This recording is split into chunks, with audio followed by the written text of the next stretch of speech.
Party के राष्ट्रीय अध्यक्ष आदरणीय जगत प्रकाश नड्डा जी हमारे बीच में पधार रहे हैं। ऐसे ग्राउंड में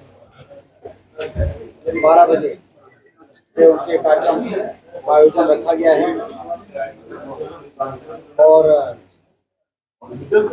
लोगों में बहुत उत्साह है उनके कार्यक्रम में पहुंचने का, उनका विचारों को सुनने का। भारतीय जनता पार्टी के पक्ष में पूरे देश में एक बहुत जबरदस्त वातावरण तैयार है। 2014 में जब मोदी जी प्रधानमंत्री बने थे तो उस समय देश की जनता ने स्पष्ट बहुमत के साथ उनकी सरकार बनाई थी, क्योंकि कांग्रेस के कुशासन से पूरे देश में त्राही मची हुई थी। रोज नए घोटाले सुनने को मिलते थे जो हमारी अर्थव्यवस्था को कमजोर करते थे। विकास की दर न्यूनतम स्तर पर और मुद्रास्फीति उच्चतम स्तर पर पहुंच चुकी थी और इसलिए मोदी जी से एक उम्मीद के नाते उनको 282 सीटें मिली थी और स्पष्ट बहुमत की सरकार 1984 के बाद 30 वर्षों के बाद इस देश में बन पाई थी। लेकिन हम सब ने देखा कि 2019 में जब चुनाव हुआ तो 303 सीटें और ज्यादा सीटें बढ़ के मोदी जी को समर्थन मिला और दूसरी बार प्रधानमंत्री बने। पहली बार जो चुनाव था वो वोट ऑफ होप था और दूसरी बार वोट ऑफ परफॉर्मेंस था। उनके द्वारा किए गए कार्यों से प्रभावित होकर देश की जनता ने उनको और ज्यादा समर्थन दिया। लेकिन जब 2024 का चुनाव हो रहा है तो वो असाधारण प्रदर्शन को देखते हुए देश की जनता नारे लगा रही है, अब की बार 400 पार, फिर एक बार मोदी सरकार। ये vote of extra ordinary performance की स्थिति हमारे देश में निर्मित हुई है, क्योंकि ऐसे मामले सुलझाए गए हैं जो बहुत उलझे हुए थे और वो देश को, विकास को प्रभावित करते थे। चाहे वो धारा 370 हो, चाहे अयोध्या में भगवान राम के मंदिर का निर्माण हो, चाहे नागरिकता संशोधन कानून हो, चाहे 3 तलाक का मामला हो, ये हमारे देश की पहचान को कमजोर करते थे। दुनिया में हमें एक कमजोर देश के रूप में स्थापित करते थे और दुनिया हमें कभी भी गंभीरता से नहीं लेती थी कि जब ये भारत आतंकवाद को बढ़ाने वाली धारा को समाप्त नहीं कर पा रहा, जब भगवान राम की जन्मभूमि में अयोध्या में भगवान राम का मंदिर नहीं बना पा रहा, धर्म और अध्यात्म और सनातन की पहचान रखने वाला देश, तो उससे इमेज जो बनती थी दुनिया में वो हमारी एक कमजोर देश के रूप में बनती थी। मोदी जी ने इन मामलों को सुलझा के भारत को एक मजबूती के साथ दुनिया के सामने स्थापित किया है और दूसरी ओर हम देख रहे हैं कि अर्थव्यवस्था जो 11वें नंबर से 5वें नंबर पर उन्हें पहुंचाई, उससे विकास के काम की बाढ़ आ गई है। हवाई अड्डे बन रहे हैं, रेलवे लाइनों का विस्तार हो रहा है, हाईवे बन रहे हैं, अस्पताल बन रहे हैं, आयुष्मान कार्ड योजना से गरीबों का इलाज हो रहा है और 4 करोड़ प्रधानमंत्री आवास बन गए। और मोदी जी ने संकल्प पत्र में ये कहा है कि तीसरी बार जब हमको मौका मिलेगा, हमारा जो तीसरा कार्यकाल होगा, तो हम 3 करोड़ और गरीबों के मकान बनाएंगे।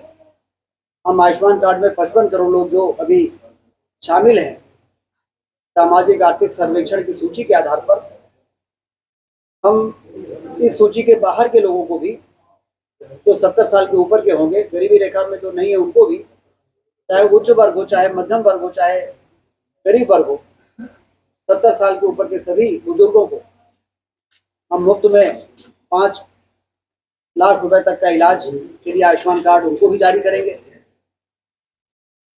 और युवाओं के तरक्की के लिए मुद्रा लोन योजना, जो 10 लाख रुपए तक का लोन देने का प्रावधान वाला है, इसने युवाओं को अपने पैरों पे खड़ा किया है, उसको हम 10 लाख से 20 लाख करेंगे। योजनाबद्ध तरीके से हमारा देश मोदी जी के नेतृत्व में आगे बढ़ रहा है और उनका लक्ष्य है 2047 में भारत को दुनिया की सबसे बड़ी आर्थिक महाशक्ति बनाना, नंबर 1 की अर्थव्यवस्था बनाना। अभी हम 5वें नंबर पे हैं, ये चुनाव जीतने के बाद हम तीसरे नंबर की अर्थव्यवस्था बनेंगे। और जब आर्थिक रूप से कोई देश सशक्त होता है तो बेरोजगारी की, गरीबी की समस्याओं को दूर करने के लिए सक्षम होता है। आज जल जीवन मिशन से गांव-गांव में पाइपलाइन बिछा के और फिल्टर प्लांट बना के, टंकियां बना के पानी, फिल्टर वाला पानी गांव में भी मिल सकता है। सरकारें योजना बनाना तो द्वारा सोचती भी नहीं थी। आप कल्पना करिए 3000 करोड़ रुपए यदि रीवा जिले में खर्च हो रहा है इस योजना पर, तो पूरे देश में कितना पैसा खर्च हो रहा होगा। देखिए, आर्थिक स्थिति बेहतर नहीं हुई होती तो इतना पैसा कहाँ से इंतजाम हो पाता, कहाँ से आयुष्मान कार्ड में थे लोगों के इलाज के लिए योजनाएं बन पाती, कहाँ से प्रधानमंत्री आवास में थे लोगों के मकान मंजूर होते। तो इसलिए आर्थिक रूप से महाशक्ति बनाने का जो मोदी जी का संकल्प है उससे देश प्रभावित है। दुनिया भी सतर्क है कि मोदी आएंगे तो आर्थिक दुनिया के सारे देश भारत से पीछे हो जाएंगे, लेकिन हमारे देश के लोग उत्साहित हैं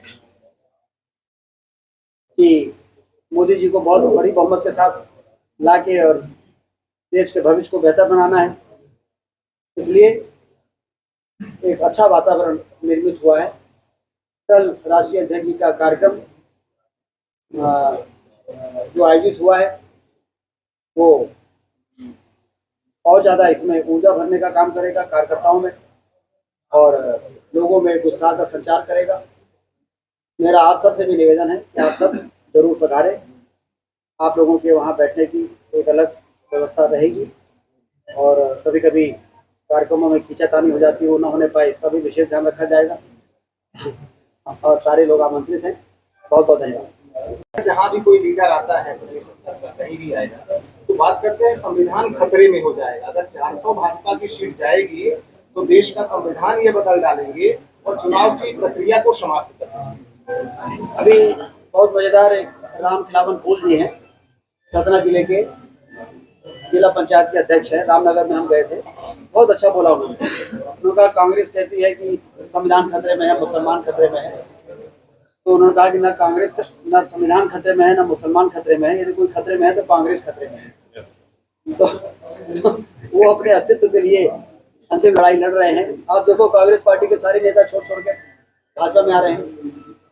कभी इतना बड़ा कांग्रेस में विद्रोह देखने को मिला क्या कभी?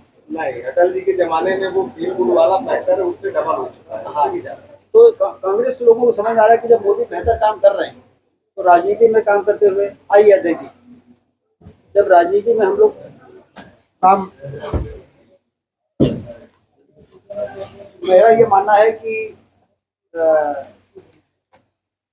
किसी भी राजनीतिक दल में काम करने वाला कार्यकर्ता मूलतः समाज सेवी होता है, मूलतः जनता की समस्याओं को दूर करने की भावना उसके अंदर होती है और ये सब काम करके समाज में एक सम्मानजनक स्थान उनको मिल जाए तो इच्छा भी होती है। लेकिन जब कांग्रेस की कार्यशैली को कांग्रेसी देख रहे हैं तो सबसे ज्यादा उनको धक्का लग रहा है। मैंने देखा जितने लोग कांग्रेस के लोग आए, ज्यादातर लोगों ने इस बात की पीड़ा व्यक्त की कि जब भगवान राम का अयोध्या में मंदिर बना और निमंत्रण मिला तो कांग्रेस पार्टी के प्रमुख लोगों को उस निमंत्रण को ठुकराने की आवश्यकता क्या थी। कहीं अब हम के क्या मूल्य के जनता के बीच में जाएंगे कि आप जनता कहेगी कि मंदिर के निमंत्रण को आप लोगों ने ठुकरा दिया, मंदिर बनने पे आप खुश नहीं हो, कहीं देश की जनता खुश है और हम कैसे अपनी खुशी व्यक्त ना करें। लेकिन कांग्रेस की शैली से तो ऐसा लगता है कि हम खुशी व्यक्त नहीं कर सकते, उनके निमंत्रण में हमने उनको ठुकरा दिया, तो इसलिए उनके मन में बड़ी पीड़ा हुई। उनको लगा जनता को कैसे फेस करेंगे, इतनी उत्साह भरे वातावरण में हम उदास कैसे रहें। ये उन लोगों ने अपनी बातें वहां पर रखी और कहीं इसलिए मोदी जी के कार्यों को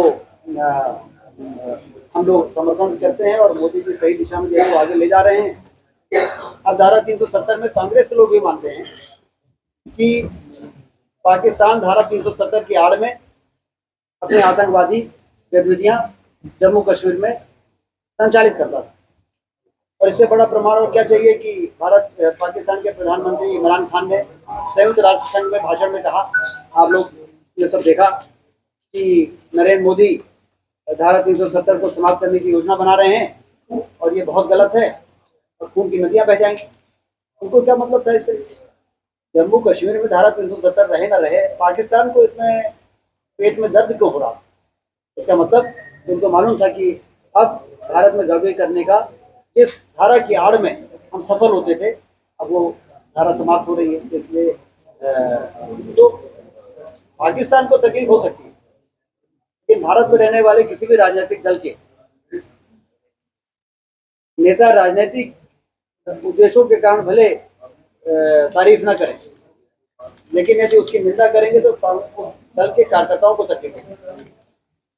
और इसका कारण यह है कि अब जब इस चुनाव में आप देखिए, ऐसा लगता है जब कोई कार्यक्रम हम करते हैं तो कोई बांध फूट गया हो, पूरे के पूरे अन्य दलों के लोग भारतीय जनता पार्टी में शामिल हो रहे हैं।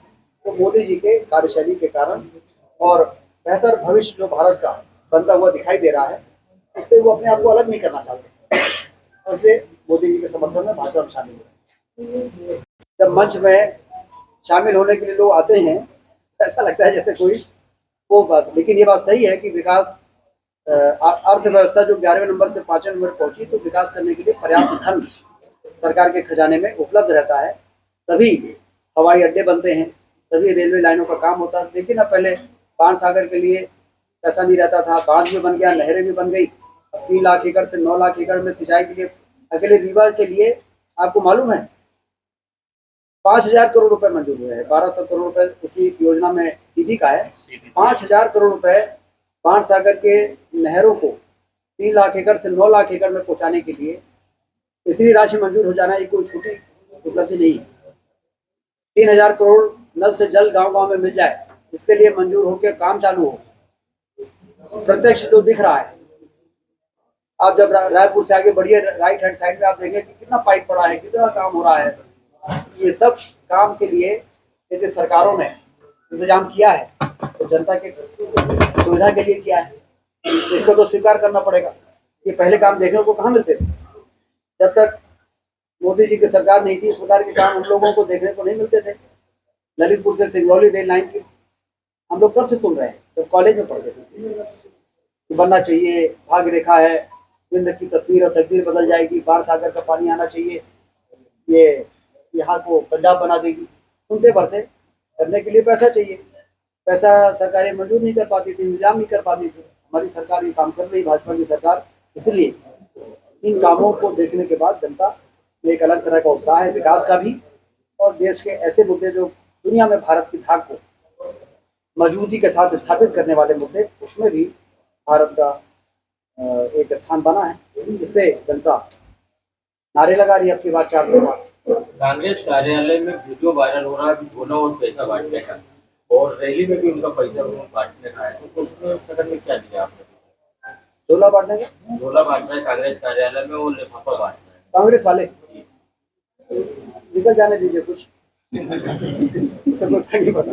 जीतू पटवारी जी रिवायत है गलत तरीके से जो पैसा आता है वो ऐसे ही निकलता है। तो चुनाव आयोग में कुछ शिकायत वगैरह आप करेंगे?